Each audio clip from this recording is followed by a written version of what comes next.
Hello. Hi, welcome to our next, I can't remember what number. I think this is class number 14 of Mesilat Yesharim.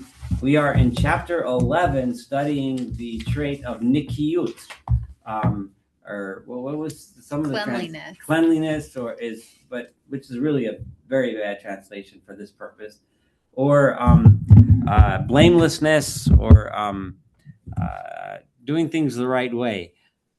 Is perfection, right? So honoas dvarim, he's in the middle of discussing things that we frequently don't do right. Like we might think we fulfill a certain commandment, or we have a certain good trait, or we avoid certain bad things. But it's more than just avoiding the main thing. It's about the details. It's about doing it right in the details. So he gave many examples. He talked about stealing. So, like he said, a lot of us might not, run and grab things away from other people, but we still do plenty of things that are dishonest, that take advantage of others and cause other people loss. And then he talked about last week we discussed issues with eating and how important it is to recognize and understand the laws of what we are and aren't allowed to consume, or what we should or shouldn't consume, what's ethical to consume, the kosher laws, etc. And not just avoid the main things, but be careful about the details. And we talked about sexual indiscretions. And now he's talking about interpersonal matters, and he's going to discuss, and he's in the middle of discussing honoas dvarim, which means harming someone with words. Verbal oppression is one way of saying it. Causing someone pain by saying things that are inappropriate to them. So he mentioned we're in the middle of it, and last week we ended in the middle where he discussed honas dvarim. He gave an example of a Baal Tshuva, of someone who used to be not on such a great path. Let's say they were an alcoholic, or they were a drug user, or they used to be a criminal, but they've mended their ways. They've changed their ways. To go and tell them, oh, those kind of guys because you used to be one of them, things like that embarrass him. And he talked about honas dvarim. Another example of a different type of causing people pain was if somebody's suffering, telling them, what sin did you commit that made you deserve this, kind of thing. So that's where we're up to. He just mentioned that. So in the Hebrew, it's going to read now, Ukvar Amru Zichronam Levracha. Our rabbis already said, they told us that Gadol Honas Devarim Me Honas Mamon. Harming someone with words is even worse than harming someone in money, in a monetary matter.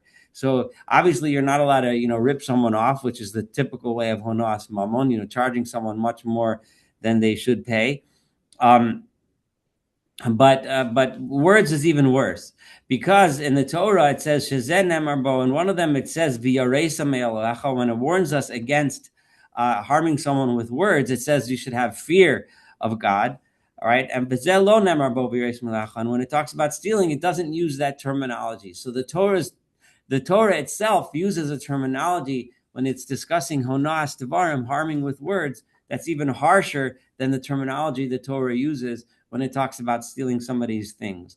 And one could understand, when you harm someone with words, you can't repay them. You can't give them a refund. The harm is done, and it's there, and it lasts forever. You can never take it back. But kol shekain imhu barabim, and certainly if someone does this in public, shebehed yashaninu, that it says clearly, hamalbim penei chaveru barabim. And by the way, some of the quotes he's about to give here brings up a topic which we discussed a little last week, and that was sometimes the rabbis will use terminology that makes something sound very extreme, and it's kind of a way to make a point. It's not meant to be taken literally, and you'll see what I mean in a second. Someone who embarrasses his friend in public, he has no portion in the world to come. Now, obviously, such a person hopefully can make amends. He can, does it really mean he'll never have a portion of the world to come? Or it's a way of saying that it's such a terrible thing. And it's very difficult to make amends, to really, truly apologize and make amends, because, the harm is done. Rav Chisda said, Kol hasha'arim ninalu, all of the gates of heaven were closed, chutz misharei honah, except for the gates that are open to the one who cries to God because he was hurt by a verbal pain that somebody else caused him or her. The Yom Rabbi Elazar, and Rabbi Elazar also said, "Hakol Hakadosh Baruch Hu nifra al yidei shliach chutz me'onah." Everything God does through a messenger. The normal way of things is the person will get his due, but except for honah, if you harm somebody else with words, God Himself, so to speak, comes and punishes you. V'yomru, it also says, Shlosha ein hapargod ninol b'fneim. There's three people that the curtain that curtains off the God's inner chambers it does not get closed in front of these people, and one of them is honah, one of them a person who is harmed by someone else's hurtful words. Va'afilu lidvar mitzvah, even when it comes, and this is very interesting, even when it comes to a dvar mitzvah, doing something that you're supposed to do, such as hocheach tochiach esam misecha, right? You're supposed to give rebuke. You're supposed to criticize others when they're wrong, right? With good intentions, of course. If you see somebody making a mistake, doing something they shouldn't do, you're supposed to correct them, right? It's a mitzvah in the Torah. We're obligated to correct them. However, then it says in the same verse where it says you should correct your friend, it says, "V'lo tisa alav chet," and you should not then carry his sin. Now, the simple meaning of the verse is, because if you see somebody doing something wrong and you don't do something to correct them and help put them on the right path, then you're partly responsible for whatever bad it is that person is about to do or does, right? But another way of understanding this, Chazal teaches us, Yachol afilu panev mishtanos, what if by giving a rebuke in this instance, you will embarrass that person? And I'm sure many of us can think of situations in our lives when we were when somebody gets up, and making it as if he's doing a big mitzvah, rebuking somebody in public or rebuking somebody in such a way that it embarrasses him or her, right? Talmud Omer, the Torah says, "V'lo sisa alav chet." You should give rebuke, but don't sin while you're giving rebuke, right? You could criticize somebody, but not in such a way that you're going to hurt them. And that's so the prohibition against hurting someone extends this far, even when you're doing something that's in itself a good thing that you're supposed to do, but you're not supposed to do it in such a way that it hurts someone else. Mikol Eila HaMamarim, from all of these examples for these sayings that I stated, Tira, you should see Ad Hechan Mispashtim Anpei HaZarazos, just how far the branches of this sin extend, the kama on shakasha, and how harsh is the punishment for someone who engages in honas devarim, in causing people hurt and shame,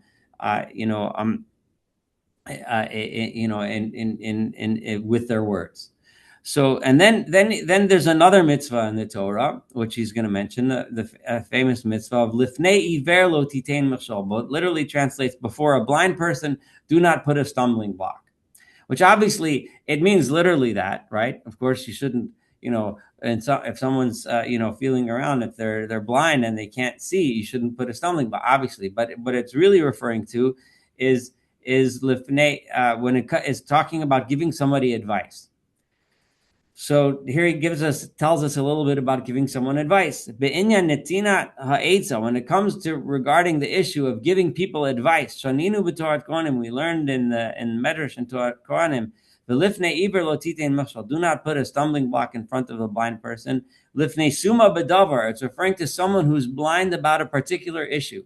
So somebody comes to you and they ask you advice, about a financial matter, because you happen to be an expert, or about this issue, or they need advice on how to fix something in their house, or they need advice on a relationship issue, or whatever it is. They come to you because they trust you and your knowledge on the issue, and they don't have that knowledge. So regarding this issue, they are like a blind person, right? Amar lacha. So if someone is asking whether a certain person is worthy of marriage to a priest, so, some people are not. And don't say that she is, and then get somebody into a messy situation where they're trying to build a relationship that's not right for them.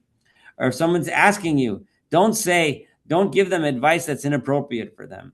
Bial tomarlo, don't tell him, give him advice. For example, this would be a blatant example. A guy comes to you who and he's asking you a financial question, and you say, "Hey, there's going to be a big need for donkeys next week because I don't know, some convention's coming to town, and there's going to be you need a lot of donkeys to carry things around town, right?" That's the old-fashioned equivalent of a van, a delivery van, right? So sell your field so that, and then buy yourself a donkey with the money, and you're giving him as if this is good advice, right? But meanwhile, vi'ata okef alav v'not lamimenu, and then but you're only saying that because you want to buy his field, right? So clearly, Shema Tomar. But what if you say to yourself, but it's true, right? The advice that I'm giving him is actually good advice. Like it's true that I want the field. It's true that I want to gain something from this. But that's not the whole reason why I'm doing it. I'm sorry, I'm just silencing my phone so it doesn't beep again. But I'm actually giving him good advice. So you got to be really careful. Shari Hadavar Masr Lalev, because only you really know deep inside what's going on when you're giving him this advice. And that's why it says regarding this, you should have fear of God. Ani Hashem, I am God. And we see from this that we learn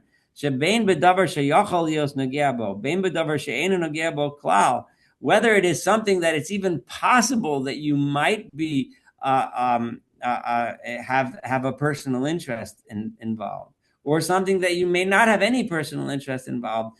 You need to make sure that you give good, solid advice to someone that comes to you ala emes hazach v'abar, in a clear and pure manner, and not mixing in your own best interests, right? So, and if you can't, it's best to be quiet. It's best to not give advice. If you feel like the advice you give may be tainted by your own personal interest, then we all know this, from politicians who make decisions, and they might give sometimes good reasons as to why it's in the public interest, but they also are making a profit on this side. So how could they then honestly say that they're really doing it in the public's best interest? And that's what the Torah means when it says, so again, that follows along with the whole idea of nikiyut. Give good advice, but really, really, really be careful. Don't just be able to say that you give good advice so that it sounds good in your video clip, but it has to actually be really good advice that you're giving in an honest and pure manner. V'tira sha'amda Torah al sof datam shalom. The Torah understood how tricky, deceitful people are really thinking. The Torah understood exactly what they're going. When the Torah says "Lifnei iver lositein mechshol lav b'shuftani asikina she'iatzu eitza sharasa mefursamas v'nigleis." The Torah is obviously not telling us, it's not dealing with idiots, right, who are going to give advice that's obviously bad. Like tell a guy, take a can of gasoline and light it up in your living room or something. Like obviously bad advice is not what the Torah is telling you not to give. That's pretty obvious. The Torah doesn't need to tell us that. It's talking to people that are intelligent enough, lahara, in order to do evil to making it look good. That's what the Torah is really telling you. We don't need a verse in the Torah to tell us, not to give clearly, obviously bad advice. They're going to give advice to their friends that on the surface, right, there may actually be a profit to this friend of theirs. There may actually be something that he's going to gain out of this. But in the end of the story, in the long run, it's not really for his benefit. It actually is going to be bad for him. But it's going to end up being only good for the guy giving the advice. And of course, I'm sure all of us can think of times in our lives when we were recipients of such wonderful advice. And hopefully we haven't ever given such advice. But to be honest, when people ask us things, we have to be very careful, because deep down there may be a personal self-interest in the outcome, and we need to be open and honest about these things. Al-Kain Amru. Therefore, the rabbis tell us, Shema Tomer, you might think to yourself, I'm giving him good advice, right? But however, you should know that it's deep down in your heart is the only place. You're the only one that really knows if it's truly being given in good faith. And how often are so many people on a daily basis constantly falling into this trap? Because they're constantly going after and running after the desire for profit. Obviously, with the main thing he's thinking here is in business. And this happens all the time. And how many times in business can all of us really look at ourselves and tell us with 100% honesty that when I gave this person advice, I did not have my own best interest in mind? I know as a physician, this is obviously, people criticize doctors all the time, and sometimes with legitimate reason. Of course, he wants you to get this procedure because he's going to get paid for that procedure. And one of the ways I try to deal with this in my own practice, and I don't know if it's perfect, but is to be honest with the patient and say, listen, right, I'm a surgeon, right? So, there's 5 ways you can deal with this problem. There's this way, this way, this way, this way, and there's surgery. I'm advised. I think surgery is the best idea, but you should understand I'm being upfront about my own biases here, right? And if you can put it out there, then at least you're being open and honest, right? So and then you say, okay, and now let's go through all of the options and let's see which one do you think is right for you, and do your best at being as objective as you can possibly be. But at least if you're honest about it, at least you can get past that. And I think if we all do that in our work, whatever we do, there's times when these things are relevant, and we really have to keep that in our mind. This is the duty of any honest person. He's really emphasizing this hard because this is a really important issue to him. If somebody comes to ask you advice, right? You have to think, what is the advice that you would actually give to yourself? Patients sometimes ask me, what would you do if it was you? Now, since I'm a man and I'm an OBGYN, sometimes usually it's impossible for me to give such advice. But I do often, they say, well, what if it was your mother? Or what if it was your sister, right? What would you say? Or your daughter, for that matter, So, and that's valuable to people because they understand that you're really trying to put yourself in their shoes and give them what's right for them advice, as opposed to what's in some way beneficial to the advisor. You should not be thinking about anything else other than what's the benefit of the person who's receiving the advice. Not for any other purpose, and no matter how obvious or how distant of a possible maybe benefit there might be, right? Even if the benefit's tiny, I don't get paid anymore by this surgery or that surgery. Hey, there might be a little benefit because people, I don't know, I might be experienced in using this new cool machine or something like that. So a little benefit. Little benefits are also benefits, and you really have to try to knock out any personal benefit at all. But what about a case? And here's some advice. Well, what if I told this person to do what's really best for him or for her, it would come out harming me, right?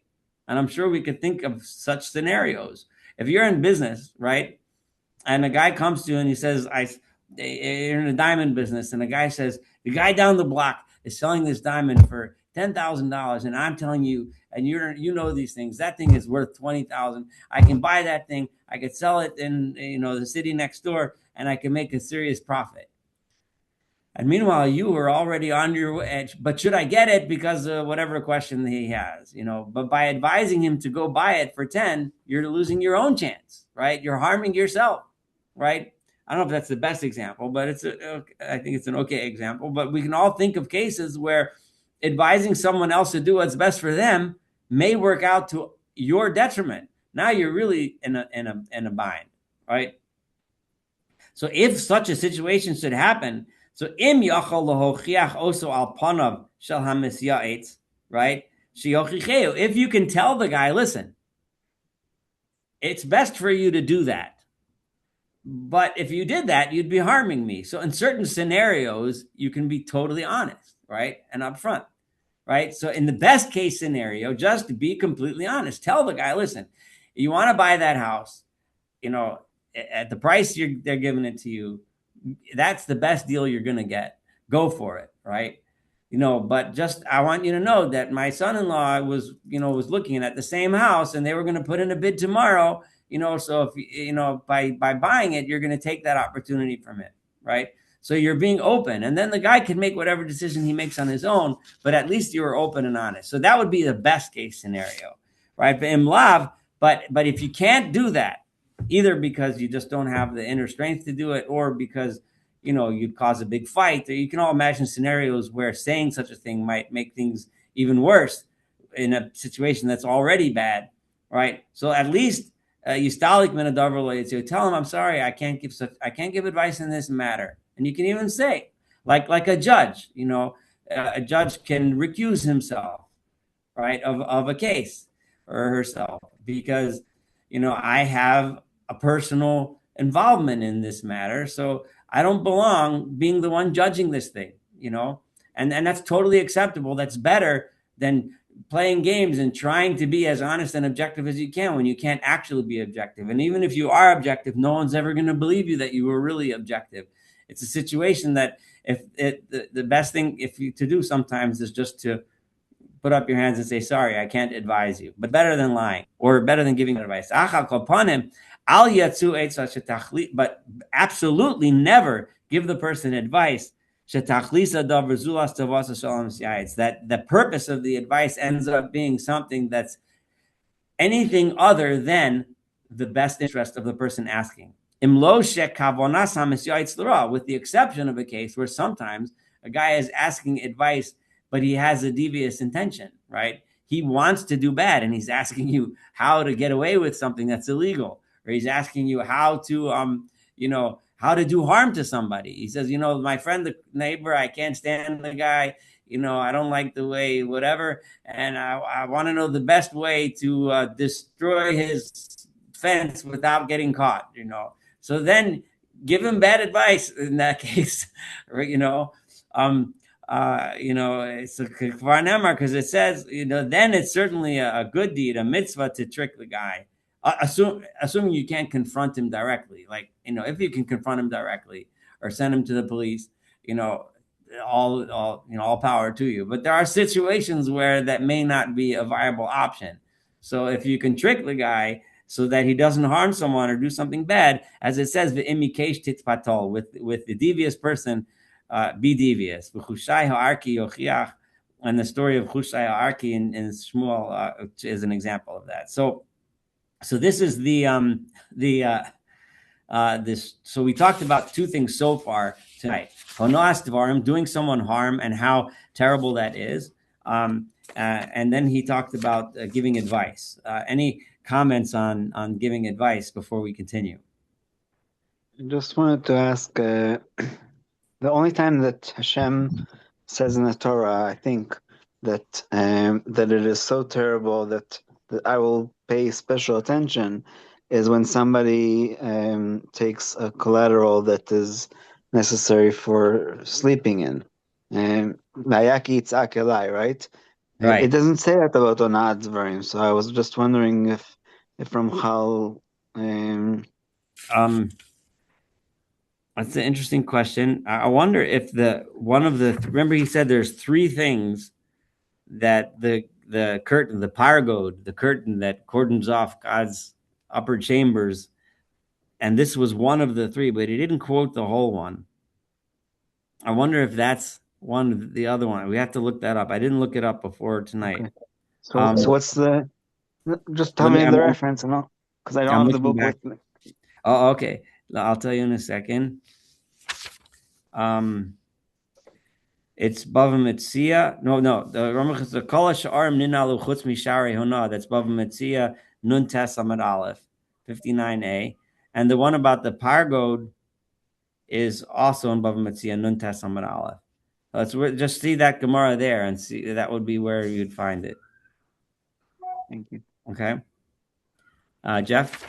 Yeah. This is a real case. 93-year-old uncle. Okay.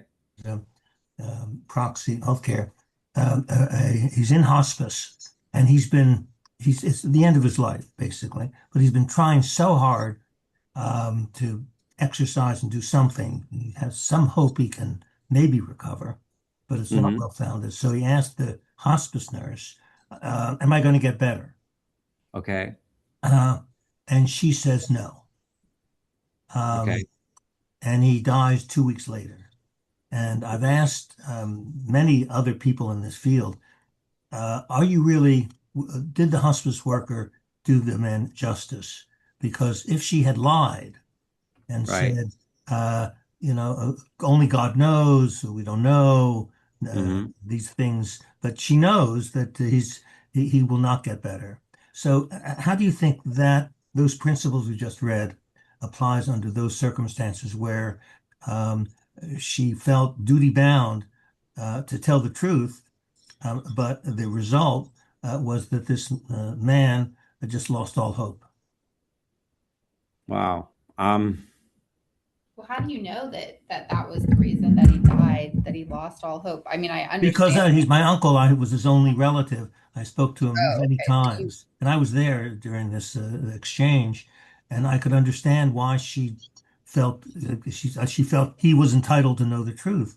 And I've asked other hospice workers, and they've said, "Well, you have to moderate it by the circumstances, and basically not telling the truth is the way a number of them would handle that situation." So, first of all, he's going to discuss telling the truth in a couple pages. We probably won't get to it tonight. Truth telling. And we may get some insight when we study that together. But I can tell you from my own experience as a physician, thankfully, it's rare that I'm faced by a situation of life or death in the sense of, God forbid, one of my patients passing, although occasionally I might have such situation with the baby. But I do pretty frequently have situations where I know someone's going to miscarry, and happens pretty often, actually.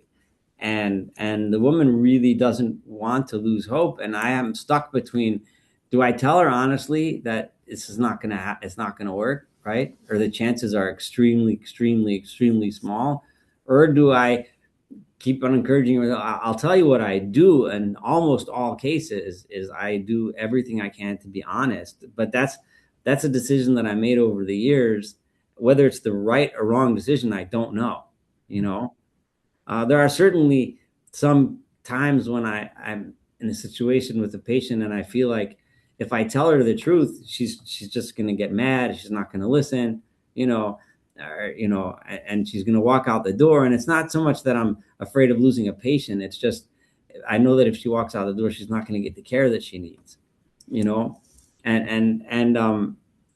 then, so in those cases, I might color it, tilt it a little bit, make it a little bit rosier than it really is. But I really try my best to tell the truth, but I don't know, like I've had situations, I've had these discussions in ethics discussions during my training, especially like, sometimes you have families in certain cultures where when an elderly person is sick with a terminal illness, that they don't tell the person. And they come to the doctor and say, we don't want you to tell our bubby that she has, cancer and she's going to die in a few months, right? Don't tell her. It's better that she'll be happy. And when she dies, she dies. And until then, let's let her be, and it's some of these ethical questions can be really thorny. I mean, go ahead. Well, I was just going to say I've dealt with patients that, and I'm a therapist, so in rehab where they're really could go, not go, and I think especially when people want hope, even when their situation may be hopeless. Because oftentimes I was stuck with, you have to plan for certain things and is that you can still plan, but we never know. And that's, you're always left. I'm surprised the nurse didn't say, but you never know, because that's the truth. We've seen people rally when they weren't supposed to. They were supposed to die and they didn't. And we've seen other people who were supposed to live and they died. So the truth is you got to be realistic, I think, and you have to tell people the truth. But you can always say, but we really don't know. Aren't you convincing yourself to go down the path of dissembling, because if you said, okay, 99% chance you're going to die, but 1% you might live, because who Well, knows? there's 100% chance you will die. 100% chance you're going to die. True. Right. When you're going to die. I mean, you can also use a little humor, especially with a 93-year-old who's not doing well. No. And I have an aunt who's 95 right now we're dealing with. So, do you say, well, you're going to die anyway? Or do you say, but you don't know. You work at what we don't know 100%. But 100% you will die at some point. Yes. Yeah, it's tough. Like, I totally see this because this happens to me a lot, and usually not in the age of a person. Like I said, a situation of losing a pregnancy is usually where it happens in my case. And I'll say 90, these are the statistics, and in this kind of situation, and I've never seen it go any other way, and then if the person insists on holding on to hope, I'm not going to argue with them and say, no, don't hope. Right. I'll say, if you're hope a miracle can happen, okay, it'll be a miracle, but go for it. I don't say it in a sarcastic way either. I may have come out a little bit like that now, but well, the other thing is the context, I think, Yeah. because if you're going into hospice and the patient himself knows he's going into hospice, Mhm. Right. I think he has some knowledge of the fact that hospice means, by definition, Right. an end of life process. Right. So that should maybe set that person up to know that, okay, well, I'm probably not getting better here. There's a chance I could get better, but probably I'm not. Yeah. So Yeah. And we'll continue this discussion when he talks about sheker, when he talks about lying, which is like 2-3 pages from here, depending on which book you have, I guess. But he's gonna he has a few other subjects to cover. And right now he's talking about interpersonal mitzvot or averot, depending on which perspective, sins or good deeds. But so he talked about honoat dvarim, and he talked about lifnei iver, right? Lo sitein milshal, giving advice. So the next one he's going to talk about is, as you can imagine, a big one, and that is the subject of the related two subjects of rechilot, which is often translated as tale bearing, usually associated with somebody that walks around telling stories about everyone else, right? And typically, rechilot refers to true stories, right? Versus lashon hara, which is the second category, which is slander, which generally, not 100%, but generally is associated with saying bad things about other people, which may or may not be true, or often not true. They might have some truth to them, but rechilot doesn't have anything to do with the truth. It's just randomly a guy that's constantly going around telling stories about other people. Sometimes good stories, but always telling stories about other people, right? So that's rechilot and lashon hara, both of which are lavin in the Torah. They're prohibitions. Well, so he's going to talk about those now. Kvar chomro noda. Its severity is well known. Vigodel anafav, and the greatness of all of its branches, the complexity. Some of you may have had the chance in your life to study the Sefer Chafetz Chaim, who goes through in detail an entire book detailing every little detail about this particular sin. So if you want to study the branches, that'll probably be your go-to book. But in the meantime, it's well known that it's very broad, and it's very there's a lot of there's the basics and there's a lot of details.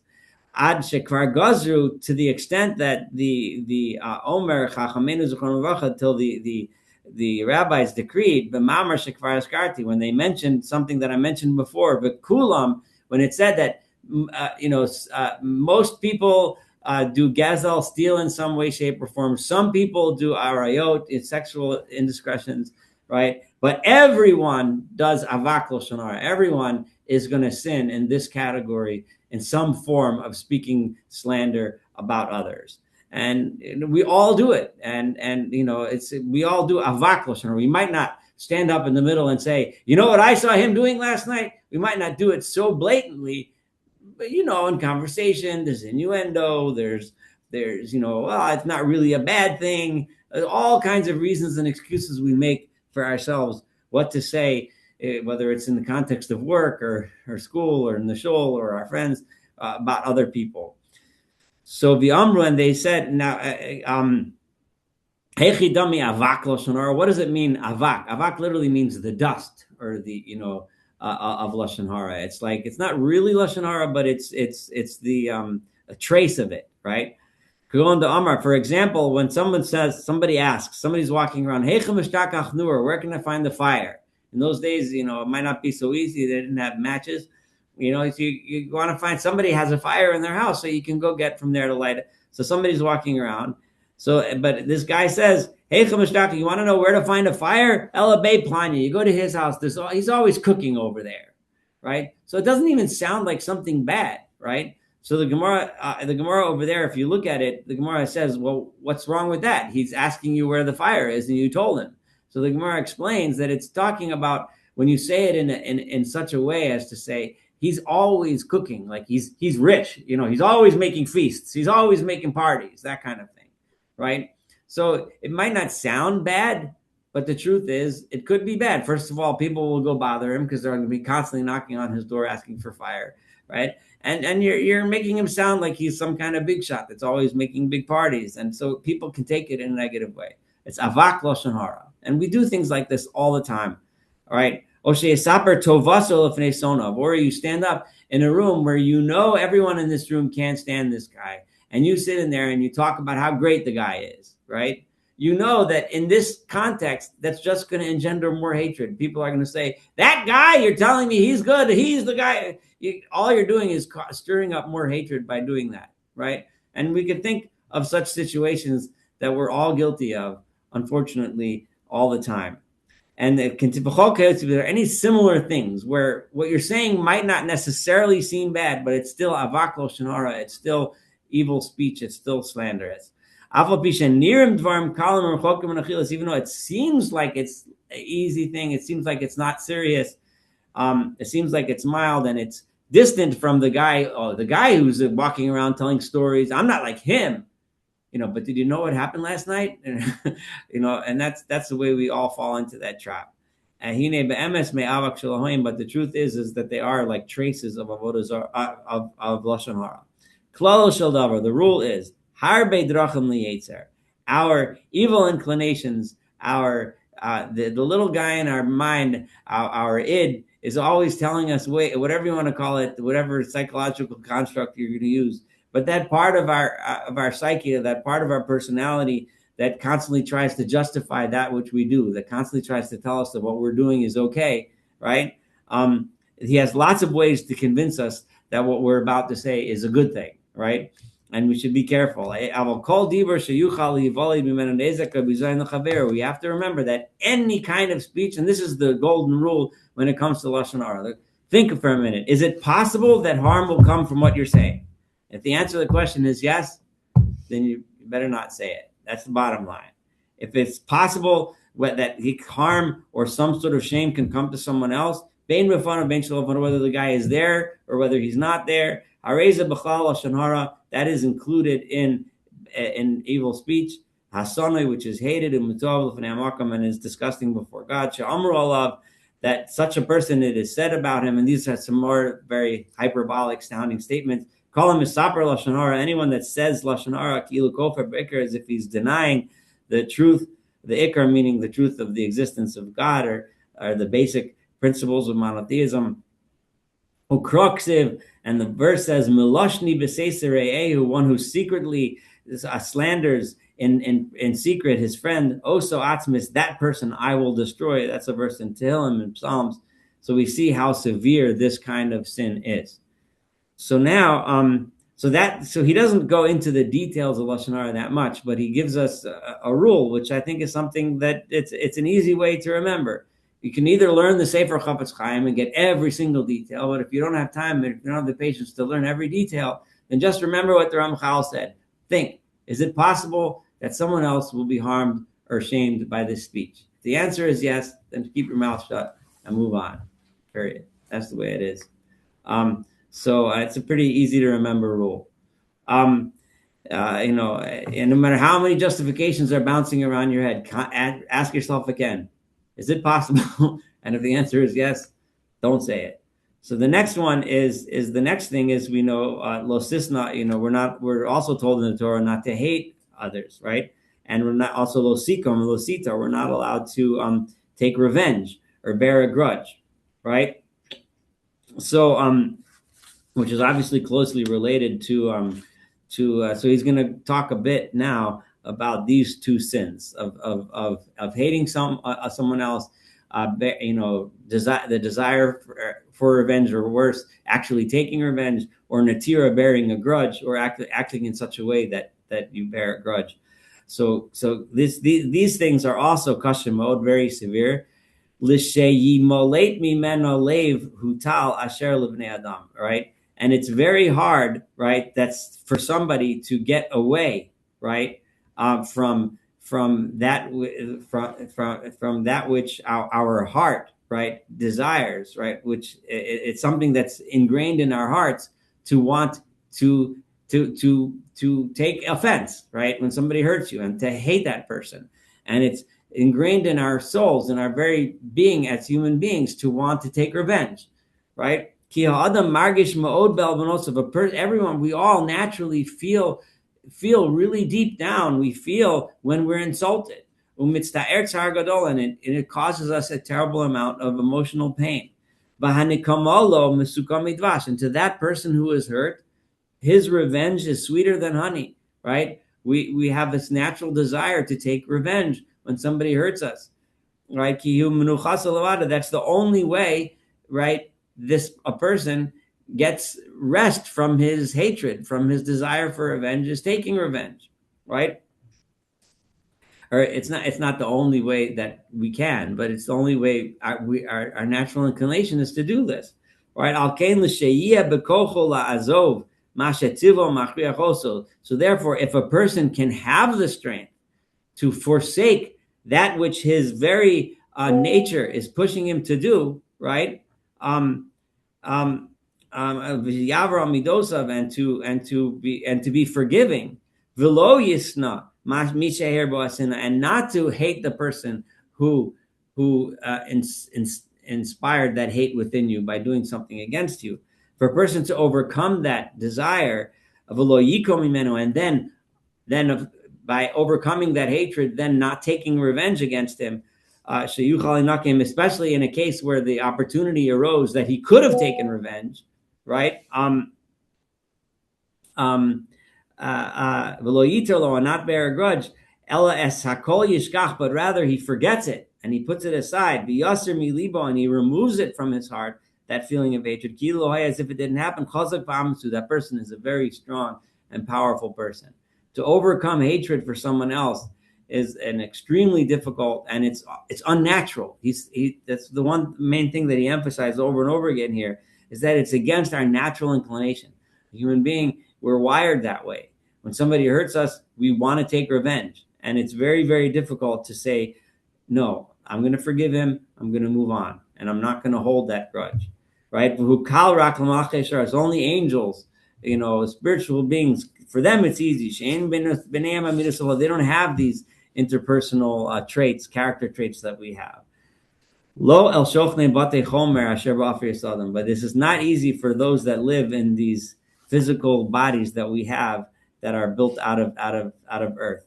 However, it is a decree from God himself, from the king himself, which is interesting, because he's saying that God is asking us to act against our natural inclinations, which is a very powerful idea. A lot of the other mitzvot, they might take a lot of work, they might be hard, they might be difficult for various reasons, they might be expensive, they might be whatever. But here it's God, by telling us not to take revenge and not to even keep hatred in our hearts that would lead us to revenge, is asking us to do something that's really against our very nature as a human being. And there are clear psukim, there are clear verses in the Torah. So don't argue with me and say that it's not true, because Einam Tzrichim perish. They don't need, there's no commentary necessary on these verses. They're explicit in their meaning. Lo sisna asachicha bilvavecha. Do not hate your brother in your heart. Lo sikom. Do not take revenge. Do not bear a grudge those people that are your people. So don't argue with me and say it's okay to want to take revenge and to hate, because it's very clear in the verse that you're not supposed to hate. So what does this mean, Nikima and Natira? What's the difference between bearing a grudge, excuse me, and Nikama and taking revenge? And he's going to explain this to us, not just because he wants to explain the difference between the two, which would be the job of Chazal, which they do teach us, and he's going to quote them in a minute. But it also illustrates his main point in this chapter of Nikiyut, right? Because here the Torah tells us, don't take revenge. And also, you might think, okay, you shouldn't take revenge, but to bear a grudge is okay, right? So the Torah is telling us, no, you have to go above and beyond that. And that's what Natira is. And I'll explain what that means as the Ramchal does. Dahainu. What does this mean? Nikima, revenge, is limana mehetiv limisha lo ratzal lo o she'er lo kfar. A guy didn't do you a favor, so you don't do it to him. So in other words, take revenge. Right? He didn't help you when you needed help, so you're not going to help him when he needs help, right? Or he did something bad to you, you're going to go do something bad to him. Unatira is a step above that, right? Lahazkir be'eshu humetiv l'misha herolo ezazikaron minarash asalo. It's to say to him, yeah, last time you didn't lend me that thing, right? I'm going to lend it to you, but remember, you didn't do it for me, right? That's bearing a grudge. So that you might actually think, right? And he's going to say, our inclinations, our inner character, our inner, our inclinations in our heart are to tell us ourselves, it's trying to say, no, don't forgive that guy. There's got to be a little bit of hatred left in you, right? So we need to do something, right? So, don't forget completely that you were hurt once, right? You remember it's deep down. You'll never actually forget it. So, if you're trying to work on yourself and you're not going to go and take revenge, you're trying to forget it a little bit, right? He keeps trying. The Yetzer Hara keeps trying to tell us, keep a little bit of a memory. Don't forget completely what that guy did to you. Keep it in the back of your mind. Right? Yomar derech mashal adam. Right? So it's going to tell the person that little the inner devil inside of us is going to tell us, you know what? I want you to not lend that guy. I want you to take actual revenge. But if you're not going to listen to me and you're going to go ahead and give it to him, at least, right? That thing that you needed, lefachos, at least don't give it to him with a smile, right?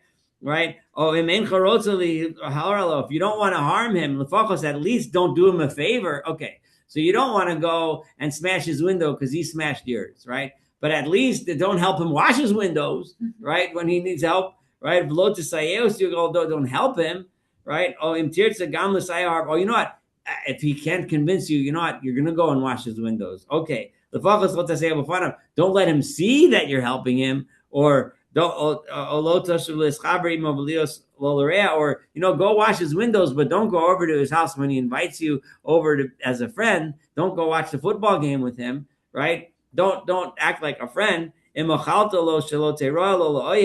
If you're going to forgive it, you're going to forgive him, so he won't be your enemy, but don't be his friend, right? But if you want to be his friend,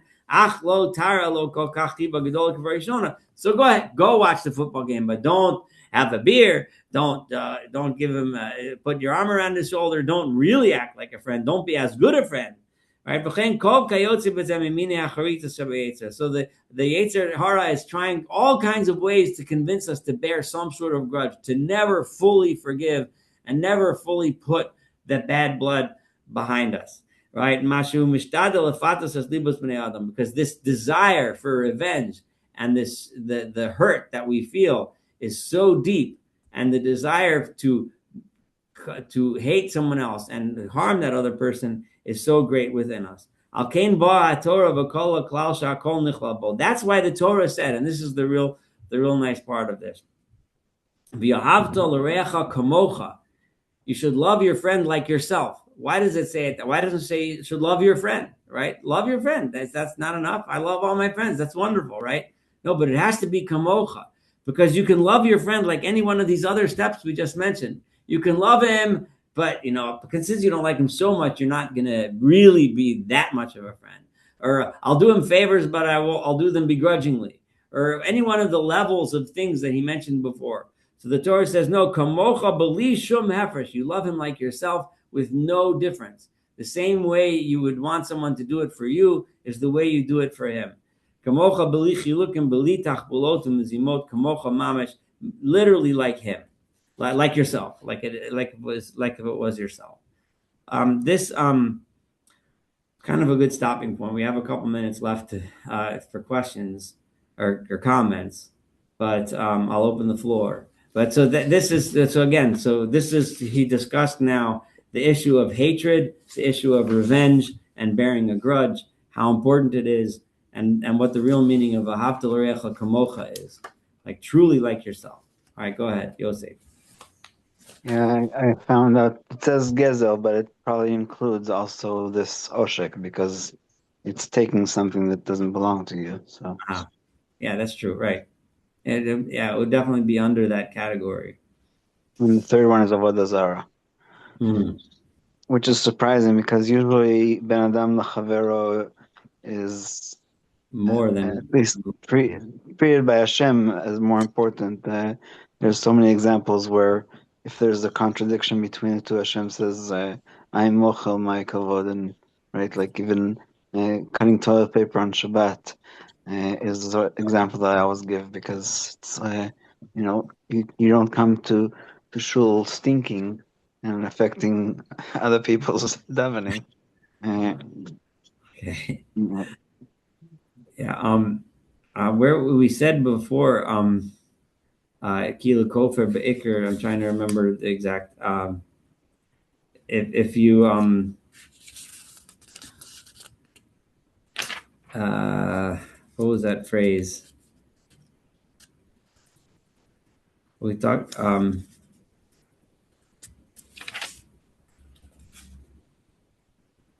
going to slip in my mind, but yeah, thanks. Yeah, so yeah, stealing and yeah, it is interesting. We can think about that one. I see there's another hand up. Jeffrey, go ahead. Aren't there some people, who are so vile, who've done such harm, who are so beyond redemption, that to love your neighbor as thyself is too extreme. It's too extreme. For example, if Vladimir Putin knocked on my door, Right. I would have uncontrollable hatred of him because he has a million dead people on his conscience, and there are other people we could come up with, criminals who are mafiosa that do terrible things. Anyway, so I mean, it's a good model, but I wish there was a clear carve out to allow for total rejection because they don't deserve to be part of humanity. Yeah, I was waiting for somebody to bring that up because that's the car when we talk. It sounds so wonderful to love your friend and love him like yourself and to forgive and it's all beautiful. But what if someone who's unforgivable? Because such things happen and I think that first of all, I think that the Ramchal, it says Amcha. So only somebody that is actually mostly good. Like they obviously everybody makes mistakes. Everybody even sins willfully sometimes. But generally speaking, Putin is not somebody that is doing masam he's not somebody who's deserving. Like just the problem with I don't know about politicians, but the problem with regular people is that we sometimes say, oh, they're for sure not in this category. They can't be loved, but Hashem expects a little bit more. So that's a very thin line, right? Like Yeah, because like what Yosef is saying is that the Chazal do teach us that a person who's completely unrepentant, doesn't deserve to be treated, with that same level of respect, and in fact, it could be counterproductive. But the point is that the Ramchal he's emphasizing here a different aspect, right? He's emphasizing, a person, he's coming, he's your neighbor, he's coming to ask you, we should be forgiving. We should not, and also it shouldn't come from a place of hatred either. You know, it's understandable, and it would be too much to ask of somebody who really suffered at the hands of someone else, right? To completely let go of that hatred, right? But we are asked to do so in an ideal situation, to try our best to forgive. It's a value, but there are major exceptions, and you mentioned some of them. But what the Ramchal here is emphasizing, it's not the focus of this particular piece here. But there's certainly, Chazal recognize that if someone's completely unrepentant and someone is continuing to do you harm, right, and refuses to admit his faults and refuses to stop doing harm, that obviously you're not expected to, you're not even supposed to, act with him like he's your best friend and start. Let me ask you another example, which, Yeah. And this is a true story. It's been well documented. Mhm. Joseph Kennedy was the U.S. ambassador to Great Britain. And there's a story of a true story of a Polish father who stayed in front of the British embassy day after day after day in the hopes of appealing to the Joseph Kennedy to do something for his family that were trapped behind Nazi lines. And Joseph Kennedy was completely oblivious, didn't even give him the time of day. And so he cursed him. He said, may God show as much mercy on your children as you've shown to mine. And this, of course, the Kennedys don't have a good history. And so it surfaces, and I can send you the documentation this happened. Now, this is a guy who had a lot of power, and indeed he was totally unsympathetic and wouldn't do anything to help his children. So he cursed him. I can't blame this Polish father or grandfather, but he certainly wasn't following this kind of ethic of loving your neighbor as thyself, because of the damage he was doing. So I don't know. I have mixed feelings about the very high standard that this would, and whether it's good for civilization to have this kind of forgiveness for people who have power, like Joseph Kennedy, and refuse to. Yeah, it's the what you're asking and discussing is really the obvious counterweight to what Ramchal just said. I think it would be a good topic for a whole separate lecture, because there's a lot of literature on the subject. But this is the extreme loving side of the equation. But there's definitely a counterweight in Jewish literature, of someone who's deliberately evil and refuses to change their ways, refuses to listen. That these, like Yosef said, it's when your friend comes and he asks for forgiveness, you're supposed to be forgiving. You're not supposed to want to. How could you justify self-defense? For example, fighting for your country if you're invaded. You're dealing with young men and women. If you followed this, you would never kill a soldier in a combat situation where you're trying to defend yourself. Yeah, so that's another exception. Self-defense is another exception. So there are definitely a lot of exceptions to this rule, and it's a complex area. Most of it we kind of intuitively know and understand what kinds of situations the Ramchal is talking about and what kinds of situations he's not. But we do need to remember, and I'm just going to emphasize this again because that's the point that Ramchal is trying to teach us tonight, is that we do have to overcome our natural inclination to hate someone that did us harm. And we do have to learn to try to reconcile and forgive and love them, and that is a value. Maybe not, in every situation, and maybe not to the extent that if they're continuing to do you harm, right, to allow them to do so, that might be an ethic in some in a different religion, but not in ours, right? But you know, and we all know people whose entire lives are consumed by never forgetting what somebody else, in Yiddish it's called broiges. I knew the word broiges from when I was a little kid. There's people in I don't want to, not close relatives of mine who would never forgive. They remembered that time when you said, and you didn't invite me to that. And for 30, 50 years, they're 1 foot in the grave, and they still remember the time that they were insulted. That's Ramchal is telling us that's not the way to live. We're supposed to want to try to love our friends like ourselves, just like we expect people to forgive us. And that's probably the best barometer. If you look at that person and say, well, what if that was me and I had made that mistake? How would I try to rectify it? What would I want your reaction? I would want you to look at me and say, listen, he made a mistake, but he means well. He wants to be a friend. Let's let bygones be bygones and move on. Even the wording in the Torah, it doesn't say to love some politician on the other side of the world. It's talking literally about your neighbor. The English translation is actually not a very good one because re'acha is somebody that you know.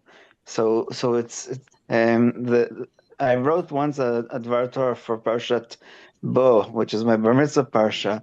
I learned Rabbi Gladstein gave a class about how when Hashem tells Moshe to tell the Israelites to borrow the silver and the gold and the clothing, it says Leisha me'et reuta, from her buddy, the Egyptian, who yesterday her husband beat up her husband.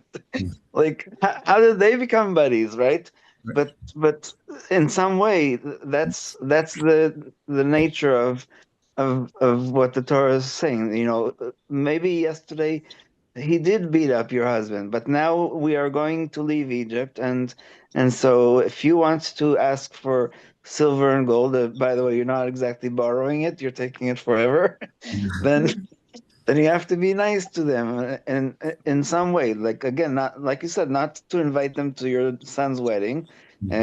Actually, earlier this evening we had somebody asked about reading the Quran. I said I never read the Quran, but one of my friends who's a linguist professor told me that it says that you're not allowed to befriend a heathen, and the heathen is a Christian and a Jew.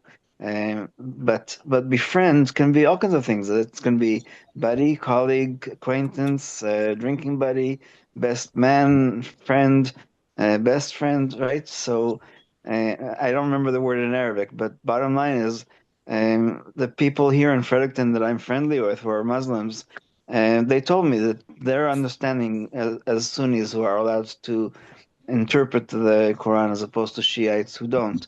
And they said, we're not going to invite you to our son or daughter's wedding, but we can go to have a meal together, and we can, shake hands, and even there's one guy that he only allows me to hug him if there aren't any other Muslims around, because he's afraid of what they'll do to him. But my stepson has very negative feelings about all Muslims, and he took me to Costco once, and this guy was there, and I said, I want to prove to my stepson that you're good people, and so we hugged right there, and he didn't look around. So yeah, that I think that's really what Re'acha is. I don't have to befriend all the people in the world, but like you said, the neighbor that you want to borrow something from, or somebody that you know from work or from school or whatever, and like you said, there is other religions that say even more extreme, but it's a standard that nobody can live by. I don't agree with what Tannenbaum said about forgiving the Nazis. It's not right. First of all, she's not a Jew, so she has no right to speak for us. But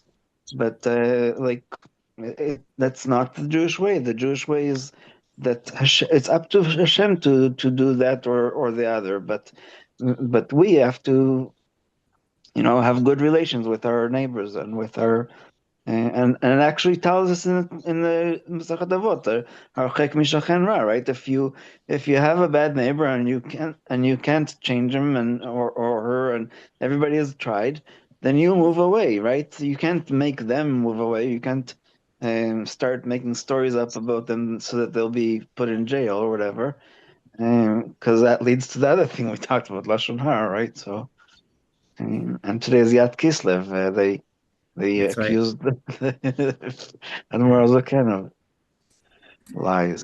So. Well, thank you very much for that. Well, the next week is Hanukkah, and I'm going to be in Israel.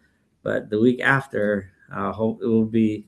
Yeah, I think it's the 21st, 22nd, something like that. Hopefully, we'll have another. You'll be 23rd. Okay.